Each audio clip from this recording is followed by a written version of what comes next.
ഇവരെന്താ ഇവിടെ? പ്രതിയെ അറസ്റ്റ് ചെയ്യാനാണ് സാർ. ഇവിടെ ലേഡി കോൺസ്റ്റബിൾസ് ഇല്ല. അതാ അടുത്ത സ്റ്റേഷനിൽ നിന്ന് വരുത്തിയത്. അവര് പോയിക്കോട്ടെ സാർ.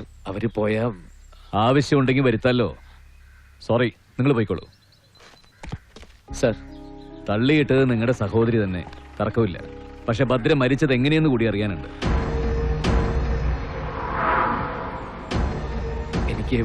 എനിക്കൊന്നും മനസ്സിലാകുന്നില്ല സാർ. നമുക്ക് സംസാരിക്കാം. രാജൻ വരൂ.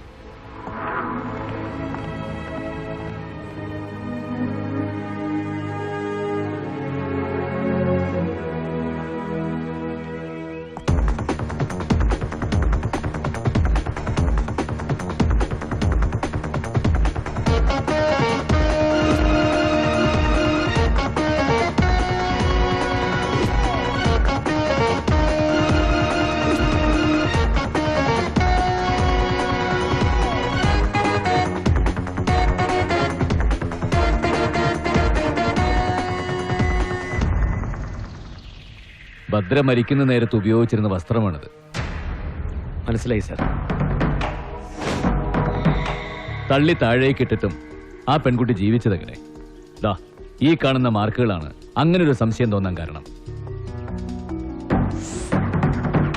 താഴേക്ക് വീഴുന്നതിനിടയിൽ പറ്റിയ ഈ വീലകളുടെ കറയോ ചെളിയോ ഒക്കെ ആയിരിക്കും എന്നാണ് ആദ്യം കരുതിയത്. അതെ സാർ, ഞാനും അങ്ങനെ കരുതിയത്. പക്ഷേ വിദഗ്ധമായ ഫോറൻസിക് പരിശോധനയിൽ ഈ പാടുകൾ ഉണ്ടായത് ഇലക്കറയോ ചെളിയോ ഒന്നുമല്ല, ചാണകത്തിന്റെ പാടുകളാണെന്ന് ബോധ്യമായി. ആ കൊക്കയിൽ ചാണകം എങ്ങനെ വരാനാണ് സാർ? വരാൻ ഒരു ന്യായവുമില്ല. എന്നിട്ടും ഈ പാടുകൾ വസ്ത്രത്തിൽ വന്നു. അതെങ്ങനെ? കൂടാതെ ഈ പാടുകളുടെ ഘടന കണ്ട ഒരു കാര്യം മനസ്സിലാവും, ഇത് ഏതെങ്കിലും സമതലത്തിൽ വലിച്ചിഴച്ചപ്പോൾ ഉണ്ടായ പാടുകളാണെന്ന്. സർ, പോലീസ് മഗസറിൽ പറഞ്ഞിട്ടുള്ള ബോഡി കിടന്ന സ്ഥലം ഞങ്ങൾ വീണ്ടും താഴെ ഇറങ്ങി പരിശോധിച്ചു. അവിടെ ചാണകത്തിന്റെ ഒരു അംശം പോലും കണ്ടില്ല. പിന്നെ എങ്ങനെ ഈ പാടുകൾ ഈ വസ്ത്രത്തിൽ വന്നു? അതാണ് മറ്റൊരു തരത്തിൽ ചിന്തിക്കാൻ ഞങ്ങളെ പ്രേരിപ്പിച്ചത്. ആ പ്രേരണ സത്യമാവണമെങ്കിൽ 2 ചോദ്യങ്ങൾക്ക് ഉത്തരം കിട്ടണം രാജൻ. ഒന്ന്, മണിക്കുട്ടി തള്ളിയിട്ട ശേഷം ആ കുട്ടി രക്ഷപ്പെട്ടതെങ്ങനെ? വീണ്ടും കൊല്ലപ്പെട്ടതെങ്ങനെ?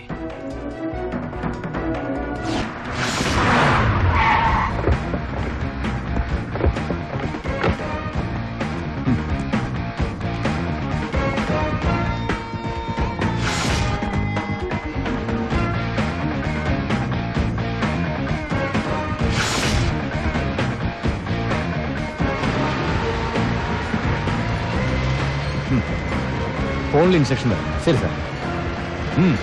റെഡി.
ഇവിടെ ലാൻഡ് ചെയ്യണം. Move right.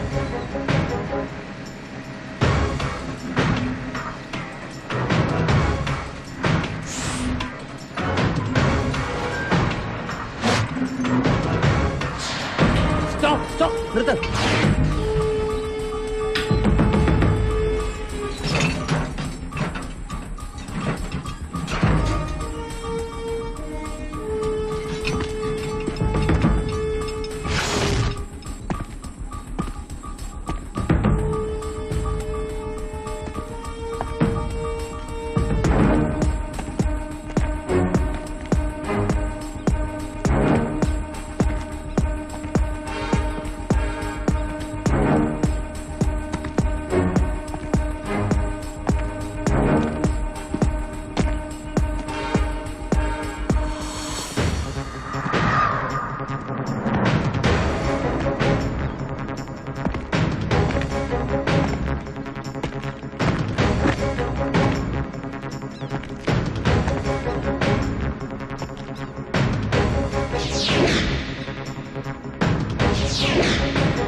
ഇത് നിങ്ങളുടെ മകളുടെ തന്നെയല്ലേ?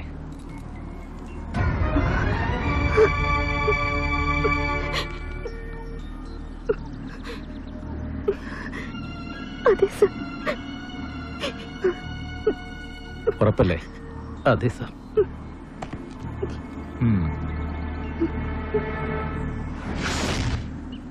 തള്ളിയിട്ടപ്പോ ഭദ്ര വീണ സ്ഥലവും പിന്നീട് രക്ഷപ്പെട്ട വിധവും ഏതാണ്ട് ഇപ്പൊ നമുക്ക് ബോധ്യപ്പെട്ടിട്ടുണ്ട്. ഇനി ബാക്കിയുള്ള ചോദ്യം, ഒരേ ഒരു ചോദ്യം, രക്ഷപ്പെട്ട ഭദ്രയെ വീണ്ടും കൊന്നു കൊക്കയിലിട്ടതാര്? കഴിഞ്ഞ കുറേ ദിവസത്തെ അന്വേഷണങ്ങൾക്കൊടുവിൽ വളരെ വിചിത്രമായ ചില കണ്ടെത്തലുകൾ എന്റെ ശ്രദ്ധയിൽപ്പെട്ടിരുന്നു. ചില സംശയങ്ങൾ, ഊഹങ്ങൾ, കണക്കുകൂട്ടലുകൾ. ഇന്നത്തെ രാത്രി കൂടി വേണ്ടിവരും ക്രൈംബ്രാഞ്ചിന് ഇതിന്റെയൊക്കെ ക്ലൈമാക്സിലെത്താൻ. ഭദ്രയുടെ കൊലപാതകിയെ നാളെ രാവിലെ തന്നെ അറസ്റ്റ് ചെയ്ത് കോടതിയിൽ ഹാജരാക്കാന്നുള്ള പ്രതീക്ഷയിലാണ് ഞാനിപ്പോ. സർ,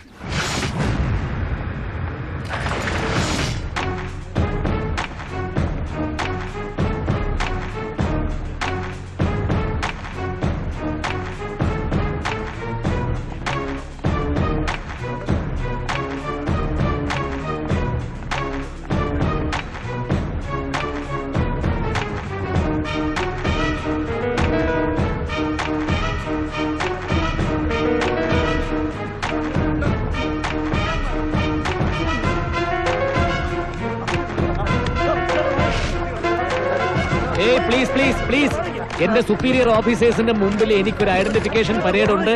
അത് കഴിയുന്നത് വരെ നിങ്ങൾ ക്ഷമിച്ചേ പറ്റുള്ളൂ. പ്ലീസ്, ദയവ് ഇത് മാറിയിരിക്കണം പ്ലീസ്.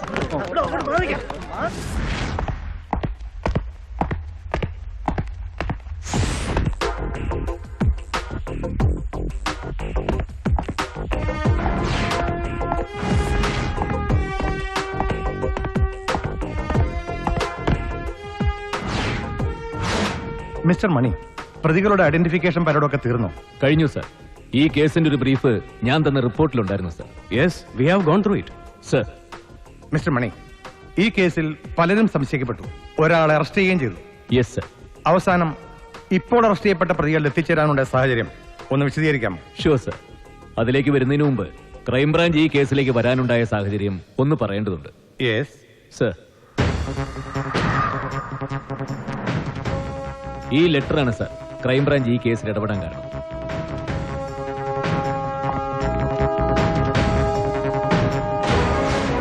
തുടർന്നുള്ള അന്വേഷണത്തിൽ ഈ കത്തെഴുതിയതൊരു പെണ്ണാണെന്നും ആ പെണ്ണ് ഈ കേസ് ആദ്യം അന്വേഷിച്ച സബ് ഇൻസ്പെക്ടർ രാജന്റെ സഹോദരിയാണെന്ന് പറഞ്ഞപ്പോ സ്വാഭാവികമായും മനസ്സിൽ തോന്നിയൊരു doubt, just a doubt, whether blood is thicker than water. സ്വന്തം സഹോദരിയെ സംരക്ഷിക്കാൻ എസ് ഐ രാജൻ ശ്രമിക്കുന്നുണ്ടോ? അതിന്റെ ഫലമായിട്ടാണോ പറമ്പത്ത് രാജുവിന്റെ പേരിലുണ്ടായ കള്ളക്കേസ്? അഡ്വക്കേറ്റ് കൈമളിന് എസ് ഐ രാജന്റെ മേൽ അത്രത്തോളം ഇൻഫ്ലുവൻസ് ഉണ്ടോ? Let me repeat sir, all these wear mere doubts. ഇത്തരം ഡൗട്ട്സ് നിലനിൽക്കുമ്പോൾ നേരിട്ടല്ലാത്തൊരു അന്വേഷണമാണ് കുറച്ചും കൂടി നല്ലതെന്ന് തോന്നിയതുകൊണ്ടാണ് ഞാനും എന്റെ സഹപ്രവർത്തകരും വേഷം മാറി വന്നത് സർ. പക്ഷെ തോന്നിയ എല്ലാ സംശയങ്ങൾക്കും അതീതനാണ് സബ് ഇൻസ്പെക്ടർ രാജൻ എന്നുള്ളത് താമസിയാതെ ഞങ്ങൾക്ക് ബോധ്യമായി സർ. പിന്നെ ആ വേഷത്തിന്റെ ആവശ്യം വേണ്ടി വന്നില്ല, ഉപേക്ഷിച്ചു. ഇനി ഇപ്പോൾ അറസ്റ്റ് ചെയ്യപ്പെട്ട പ്രതികളിലേക്ക് ഞങ്ങൾ എത്തിച്ചേരാനുണ്ടായ സാഹചര്യം, ഞങ്ങളുടെ അന്വേഷണത്തിനിടയിലുണ്ടായ വിചിത്രമായ ഒരു കണ്ടെത്തലാണ് ഇപ്പോൾ അറസ്റ്റ് ചെയ്യപ്പെട്ടവരിലേക്ക് ഞങ്ങൾ എത്തിച്ചേർന്നത്. സ്പെസിഫിക് ആയി പറഞ്ഞാൽ ഒരാളുടെ മൊഴിയിലുണ്ടായ സംശയം. ആരാണ് അയാൾ? ഈ കേസിലെ രണ്ടാം പ്രതി. Can I call him sir? Of course. Thank you sir. Rajan, please.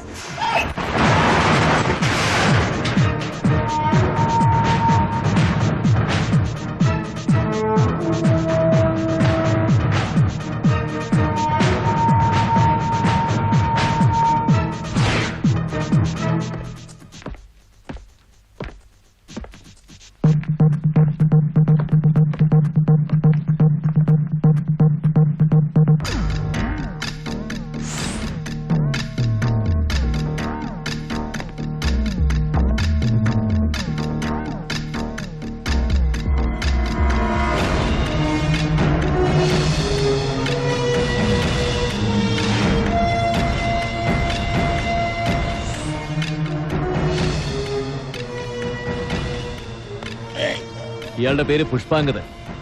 ആ വക്കീൽ കൈമളിന്റെ ഓൾ ഇൻ ഓൾ. വക്കീലിന്റെ എല്ലാ കുതന്ത്രങ്ങൾക്കും ഇയാള് കൂട്ടുനിൽക്കാറുണ്ട്. സംഭവ ദിവസം രാത്രി പറമ്പത്ത് രാജുവിനെ വീടിന്റെ പരിസരത്ത് വെച്ച് ഇയാളെ കണ്ടു എന്ന് പറഞ്ഞ മൊഴിയിൽ നിന്നാണ് ഈ കേസിന്റെ തുടക്കം, സർ. പക്ഷേ ആ മൊഴിയെ സംശയിക്കാൻ ഇടയായ ഒരു കാരണം ഞങ്ങളുടെ അന്വേഷണത്തിനിടയിൽ സംഭവിച്ചു. ആ സംശയം തീർക്കാനാണ് ഇയാളെ കൊണ്ട് ആ വീടിന്റെ പരിസരത്തേക്ക് ഞങ്ങൾ വീണ്ടും ചെന്നത്. അന്ന് ഏതാണ്ട് ഈ നേരത്തല്ലേ സുശീലയുടെ വീട്ടിൽ നിന്ന് പറമ്പത്ത് രാജ് ഇറങ്ങി പോകുന്നത് പുഷ്പം കണ്ടത്? അതെ സാർ. കാണുമ്പോ പുഷ്പൻ ഇവിടെ തന്നെയല്ലേ നിന്നിരുന്നത്? അതെ. ഇതല്ലേ ചീങ്കണ്ണിയുടെ കട? അതെ. അപ്പൊ ഒരു ചെറിയ ചാറ്റൽ മഴയും ഉണ്ടായിരുന്നു. ഉണ്ടായിരുന്നു. പ്രകാശ്, ഓക്കെ. പുഷ്പ, എന്തോ? അതാരാ? ഏ? പുഷ്പ നന്നായിട്ട് അറിയും. നമ്മുടെ നാട്ടുകാരനാ. മിക്കവാറും ദിവസങ്ങളിൽ നേരിട്ട് കാണുന്നതാണ്. മനസ്സിലാവണില്ല. കിട്ടിയില്ല? ആ,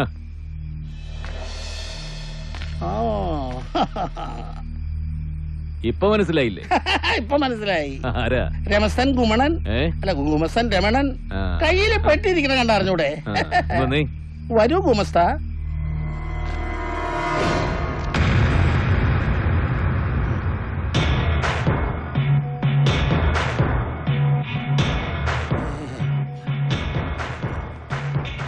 ഗുമസ്തനല്ല, പറമ്പത്ത് രാജുവാ. രാജു പോയിക്കോളൂ.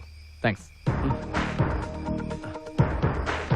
അതെന്താ പുഷ്പ അന്ന് തിരിച്ചറിഞ്ഞാൽ ഇന്ന് തിരിച്ചറിയാൻ പറ്റാതെ പോയത്? അല്ല സാറേ, ഞാനത് പുഷ്പൻ തന്നെയല്ലേ പുഷ്പനെ ഞങ്ങൾക്ക് കാണിച്ചു തന്നത്? ഓർമ്മയില്ലേ ആ സംഭവം? ഞങ്ങള് താമസിച്ചിരുന്ന വാടക വീട്ടിൽ വെച്ച് അന്ന് ചോദ്യം ചെയ്തില്ലേ? ഇതിനേക്കാൾ നല്ല വെളിച്ചത്തില് പട്ടാ പകലെ തൊട്ടടുത്ത് നിന്ന് ഗുമസ്തനെ തിരിച്ചറിയാൻ പോലും പുഷ്പന് കഴിഞ്ഞില്ലല്ലോ. അന്ന് മാർക്കിട്ടതാ പുഷ്പ തനിക്ക്. ഇനി പറ, അന്ന് രാജുവിനെ കണ്ടു എന്ന് പറഞ്ഞ കള്ളമല്ലേ?